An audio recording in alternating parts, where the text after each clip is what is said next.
जम्मू कश्मीर के अखनूर से इस वक्त एक और बड़ी खबर मिल रही है। खबर यह है कि एलओसी के करीब लैंडमाइन ब्लास्ट हुआ है और इसमें 2 जवान शहीद हो गए हैं। इस वक्त की बड़ी खबर आपको बता रहे हैं। जो लैंडमाइन ब्लास्ट हुआ है उसमें 2 जवानों की शहादत की खबर है, जबकि एक जवान गंभीर रूप से जख्मी हुआ है।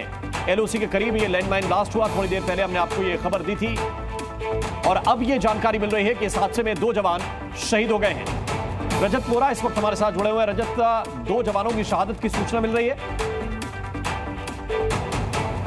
जी बिल्कुल, आपको बता दें कि जिस तरह से हमने अभी बताया था कि एक आईडी ब्लास्ट जो है वो हुआ है और उसी में अब खबर सामने आ रही है। दुखद खबर है कि 2 आर्मी जवान जो हैं वो इसमें शहीद हो चुके हैं। वीरगति को उन्होंने प्राप्ति पाई है और अभी एक जवान जो है वो जिंदगी और मौत की जंग जो है वो लड़ रहा है उधमपुर मिलिट्री बेस हॉस्पिटल में। आपको बता दें कि लगातार जो सर्च ऑपरेशन है वो सुरक्षा बलों द्वारा इस इलाके में चलाए जा रहे थे और आतंकियों द्वारा ये आईडी जो है वो ब्लास्ट की गई है, प्लांट की गई थी और उसके बाद लगातार सर्च ऑपरेशन के दौरान ही जब सुरक्षा बलों की एक टुकड़ी यहां पर मूव कर रही थी, पेट्रोलिंग कर रही थी, उसी दौरान ये ब्लास्ट हुआ है जिसमें कि 3 जवान घायल हुए थे, जिनमें से 2 की शहादत की खबर जो है वो यहां पर सामने आई है। व्हाइट नाइट कॉर्प्स के जो ऑफिशियल ट्विटर हैंडल है वहां से ये इंफॉर्मेशन साझा की गई है और अभी भी पूरे इलाके को घेर कर वहां पर तलाशी अभियान बड़े पैमाने पर चलाया जा रहा है ताकि जल्द से जल्द इन आतंकियों को ढूंढकर यहां पर न्यूट्रलाइज किया जा सके जिन्होंने इस आईडी को प्लांट किया है और एक बड़ी साजिश जो है वो यहां पर इनको द्वारा रची गई थी।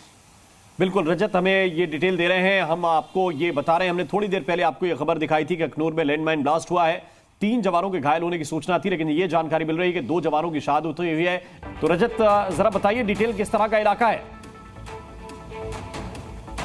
जी बिल्कुल, ये काफी घने जंगल का इलाका है। एलओसी से बिल्कुल सटा हुआ, पीओके के इलाके के साथ सटा हुआ ये इलाका है जहां पर लगातार हलचल जो है वो देखी जाती है और ऐसे में सुरक्षा बलों द्वारा जब यहां पर पेट्रोलिंग की जा रही थी भारतीय सेना के जवानों द्वारा ये घने जंगल के इलाके में, वहां पर ये जो आईडी है वो आतंकियों द्वारा प्लांट की गई थी और अभी जो बताया जा रहा है कि ये इलाका ऐसा घने जंगल का इलाका है जहां पर जो सिविलियन मूवमेंट है वो काफी कम होती है और एलओसी के पास इंडियन आर्मी की जो मूवमेंट है वो लगातार चलती रहती है। फेंस पर पेट्रोलिंग जो है वो चलती रहती है और उसी दौरान ये ब्लास्ट हुआ था। और अभी के लिए अगर हम बात करें तो राजौरी और जम्मू का ये बॉर्डर का इलाका माना जाता है जो कि बिल्कुल एलओसी से सटा हुआ है जहां पर ये ब्लास्ट हुआ है और जिनमें कि बताया ऐसा जा रहा है कि लश्कर के 3 टॉप आतंकियों को पिछले साल जो है वो मार गिराया गया था। उनसे भारी मात्रा में असला बारूद और कई बहुत बहुत शुक्रिया, बहुत बहुत धन्यवाद रजत वोरा आपका इस पूरे अपडेट के लिए, पूरी जानकारी को डिटेल में समझाने के लिए।